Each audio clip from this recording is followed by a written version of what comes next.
I was born in Lesotho, which is an enclave of South Africa. But I have family in South Africa. My aunt worked in Kroonstad, and she lived Mahesing. Mahesing. So, a Hesi is it's an equivalent of a shed.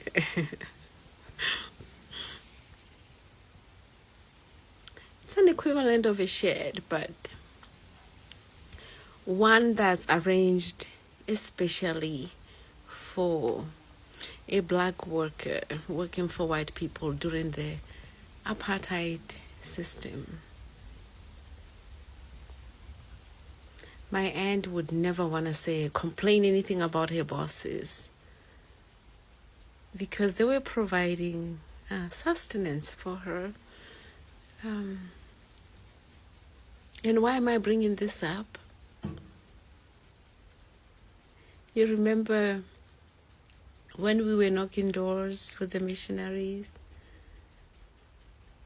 and they asked how they could help the people? If you accepted the help and they were providing you sustenance, you better behave or lose the sustenance or get in trouble.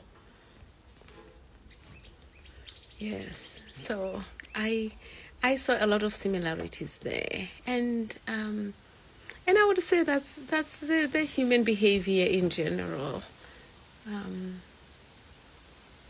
It's just like in Utah.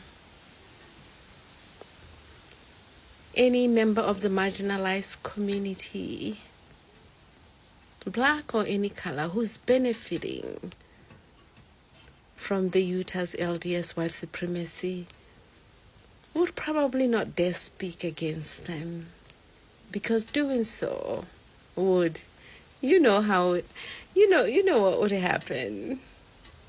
So, yeah. Summarily, it's not really help. It's not support. If it's based on you being silent, regardless of how you're being treated, that's not help. Sounds like selling your soul to me. But who am I to decide for the others?